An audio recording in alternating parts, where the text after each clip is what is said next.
اعوذ باللہ من الشیطان الرجیم بسم اللہ الرحمن الرحیم فقد قال اللہ تبارک و تعالی فی کلامہ المجید والفرقان الحمید یا ایہا الذین آمنوا ان جاءکم فاسق بنبأ فتبینوا ان تصیبوا قوما بجہالۃ فتصبحوا علی ما فعلتم نادمین۔ صدق اللہ مولانا العظیم۔ محبت کے ساتھ محمد و آل محمد کی بارگاہ میں ہدیہ درود پیش کیجیے۔ اللہم صلی علی سیدنا و مولانا محمد وبارک وسلم صلاۃ و سلاما علیک یا سیدی یا رسول اللہ صلی اللہ علیہ وآلہ وسلم۔ صمیم قلب سے،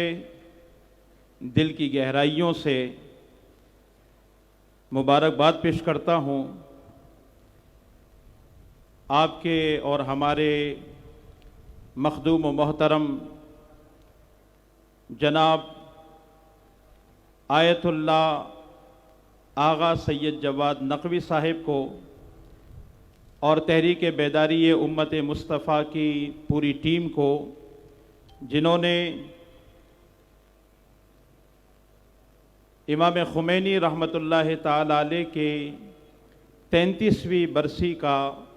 یہ عظیم الشان اجتماع منعقد کیا۔ اللہ رب العالمین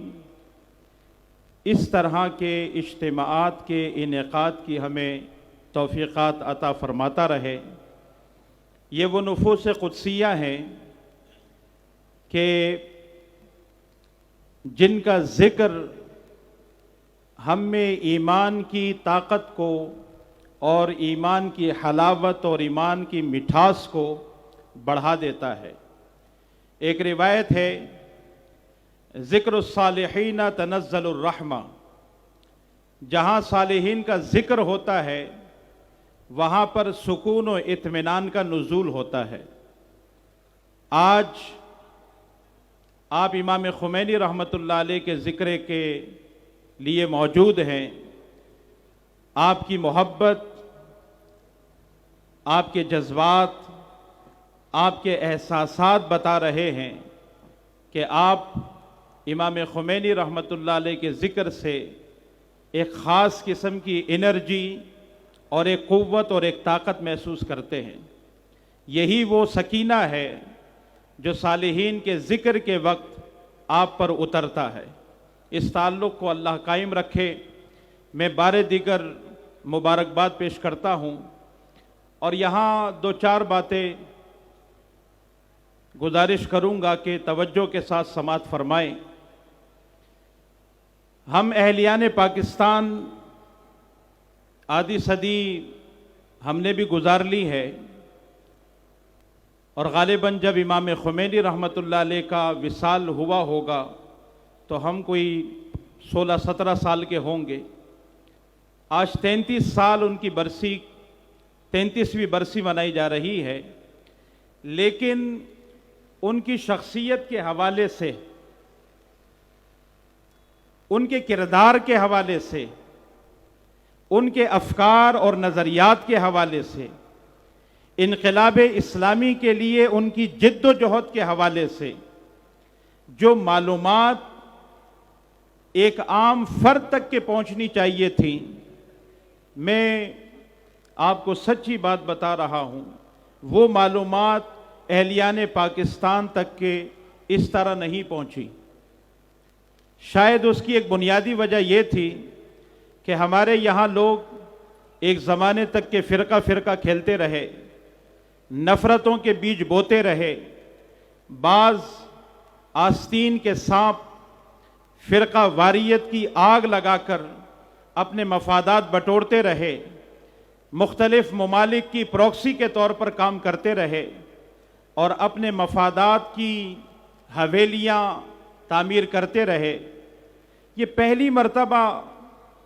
ایسا دیکھنے کو مل رہا ہے کہ وحدت امت کے عنوان کے تحت مختلف مکاتب فکر کو جس طرح آغا جواد نقوی صاحب دامت برکاتکم القدسیہ نے جمع کیا ہے اور ایک دوسرے کو قریب لانے کا سبب بنے ہیں، ایک دوسرے کو سننے اور سمجھنے کا سبب بنے ہیں، میں ان کو خراج تحسین پیش کرتا ہوں۔ آج سے 3 سال پہلے تک اگر مجھ سے کوئی امام خمینی رحمۃ اللہ علیہ کے بارے میں پوچھتا تو میں یہی کہتا کہ وہ ایک شیعہ تھے، انہوں نے حضرت سیدنا صدیق اکبر اور حضرت سیدنا عمر فاروق کے بارے میں یہ کہا تھا، ان کے نظریات یہ تھے، ان کے افکار یہ تھے۔ گویا میرے ذہن میں ابتدا سے جو زہر بھرا گیا تھا میں نے وہ سارا کا سارا انڈیل دینا تھا، لیکن آغا صاحب کی محبت ہے، انہوں نے موقع دیا اپنے قریب آنے کا اور امام خمینی رحمۃ اللہ علیہ کو پڑھنے اور سمجھنے کا، انقلاب اسلامی ایران کو سمجھنے کا۔ آج میں اس نتیجے پر پہنچا ہوں کہ اگر امت مسلمہ امام خمینی رحمۃ اللہ تعالی علیہ کے کردار سے، ان کے افکار سے، ان کے نظریات سے، ان کی جد و جہد سے آج بھی کچھ بطور استعارہ کے لے لے تو یہ ساری کی ساری دنیا اسلام کا مرکز بن سکتی ہے۔ آج بھی 1400 سال کے بعد ہمیں اسلام کی وہ حلاوت اور وہ مٹھاس اور وہ جو فلاح اور بقا کا تصور ہے اسلام کا، آج بھی ہم سر کی آنکھوں سے اسے دیکھ سکتے ہیں۔ تو میری آپ سے گزارش یہ ہے کہ اپنے اہل تسنن بھائیوں سے محبت کریں، ان تک کے پیغام پہنچائیں۔ لمبی چوڑی اور بڑی کتابوں کی ضرورت نہیں ہے، چھوٹا چھوٹا لٹریچر بھی 8، 10، 12، 14 اور 16 صفحات کا اگر آپ تیار کریں گے تو اس کے ذریعے سے بھی پیغام پہنچانے میں آپ کو آسانی محسوس ہوگی اور سامنے والوں کو پڑھنے میں بھی آسانی محسوس ہوگی۔ اللہ تبارک و تعالیٰ نے قرآن مجید فرقان حمید میں واضح طور پر ارشاد فرمایا ہے، اے ایمان والو، جب تمہارے پاس کوئی شخص آئے اور وہ آنے والا فاسق ہو اور اس کے پاس کوئی خبر ہو جو وہ آپ کے لیے لایا ہے، بڑی سجا کے سوار کے لیپا پوتی کر کے اور میک اپ کر کے، اور وہ کوئی خبر آپ کو دینا چاہے، تو اللہ رب العالمین نے اصول وضع کیا ہے کہ جب کوئی ایسی خبر لے کر آئے تو اندھے بن کر نہیں، آنکھیں بند کر کے نہیں کہ یہ تو بہت بڑا عالم ہے، اس کے سر پر بہت بڑی پگڑی ہے، اتنا کچھ اس نے اوڑھ رکھا ہے، اتنی بڑی داڑھی ہے، نام کے ساتھ علامہ اور مفتی اور آیت اللہ لگا ہے، یہ تو کوئی غلط بات کر ہی نہیں سکتا۔ نہیں، وہ چاہے کسی بھی قوم اور قبیلے کا فرد ہو، وہ کتنا بڑا اور کتنا چھوٹا ہی کیوں نہ ہو، اگر کوئی خبر وہ تمہارے پاس لایا ہے تو اللہ نے فرمایا فتبینوا، خبر کی تصدیق کر لیا کرو، خبر کی تحقیق کر لیا کرو۔ اگر تم نے انجانے میں کسی عالم کی بات سنی، کسی مجتہد کی بات سنی، کسی فقیہ کی بات سنی اور اس بات میں حسد کا پہلو، نفرت کا پہلو، تعصب کا پہلو بھی شامل تھا اور تم نے تحقیق نہ کی اور وہ بات تم نے آگے پہنچا دی، تو اللہ تعالیٰ فرماتا ہے ان تصیبوا قوما بجہالۃ فتصبحوا علی ما فعلتم نادمین۔ اپنی جہالت کی وجہ سے، اپنی کم علمی کی وجہ سے، اپنی بے وقوفی کی وجہ سے جو بات تم نے لوگوں تک کے پہنچا دی، اس سے تم لوگوں کو تکلیف میں، مشقت میں ڈال دو گے اور پھر بعد میں نادم و شرمندہ ہوتے پھرو گے۔ تو میرے بھائیوں، آغا جواد نقوی صاحب دامت برکاتکم القدسیہ،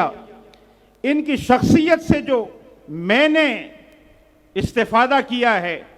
وہ یہ کہ بات کریں دلیل کی بنیاد پر، بات کریں تحقیق کی بنیاد پر۔ اگر کوئی اپنا ہے لیکن بات بے وزن کرتا ہے،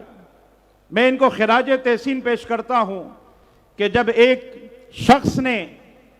حضرت سیدنا صدیق اکبر رضی اللہ عنہ کی شان میں گستاخی کی تو یہ مرد میدان بن کر اہل سنت کی آواز بن کر آئے،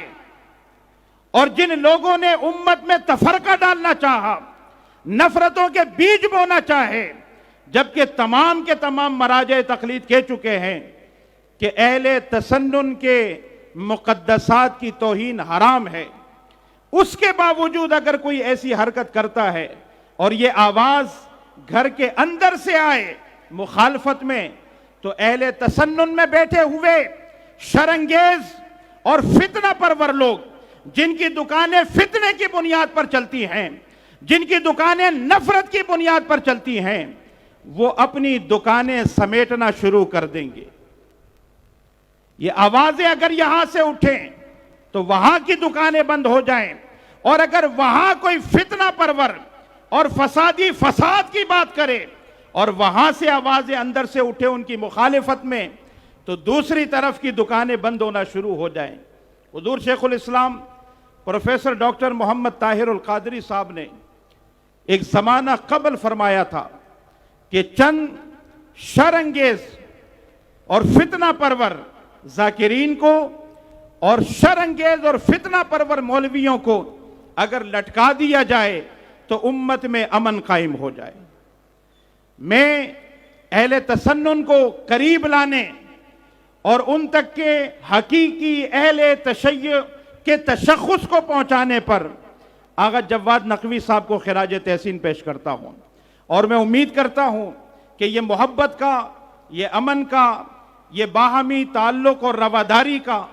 سلسلہ اسی طرح جاری رہے گا، اور جو بھی شخص اس کی راہ میں رکاوٹ بنے گا اور اس قربت کو دوری میں تبدیل کرنے کی کوشش کرے گا، انشاءاللہ آپ جیسے نوجوان جو آغا صاحب کے پروردہ ہیں، تربیت یافتہ ہیں، وہ آگے بڑھیں گے اور اپنے فرض منصب کو نبھائیں گے۔ اللہ تعالی ہم سب کو امن کے ساتھ، محبت کے ساتھ اور بھائی چارگی کے ساتھ آگے بڑھنے کی توفیق عطا فرمائے، اور ہمیں امام خمینی رحمۃ اللہ تعالی علیہ کے افکار اور نظریات کو پروان چڑھانے کی توفیق عطا فرمائے۔ بہت بہترین کوٹ، ابھی میں باہر نماز پڑھنے کے لیے گیا، باہر ایک مسجد ہے خزائن العرفان کے نام سے، اس کے ساتھ ایک دیوار کے اوپر امام خمینی رحمۃ اللہ علیہ کا ایک کوٹ لکھا ہوا تھا کہ تم اہل تسنن اور اہل تشیع نماز میں ہاتھ کھول کے پڑھنے اور ہاتھ کو باندھ کر پڑھنے پر جھگڑ رہے ہو، جبکہ تمہارا دشمن تمہارے ہاتھ کاٹنے کی فکر کر رہا ہے۔ آج ہمیں ایک ہونے کی ضرورت ہے، اور میں سمجھتا ہوں اس سے بہترین موقع اور نہیں ہو سکتا تھا کہ ہم اپنی طرف سے یہ پیغام آپ کو دیں کہ اہل سنت کل بھی آپ کے بھائی تھے، اہل سنت آج بھی آپ کے بھائی ہیں، اور اہل سنت قیامت تک کے آپ کے بھائی رہیں گے، اور اللہ تعالی ہمیں اسی طرح وحدت کے سانچے میں ڈھال کے رکھے اور ایک دوسرے کے ساتھ تعلقات استوار کرنے، ہاتھوں میں ہاتھ ڈالنے اور کندھوں سے کندھا ملا کر چلنے کی توفیق عطا فرمائے۔ جزاکم اللہ خیرا وما علینا الا البلاغ۔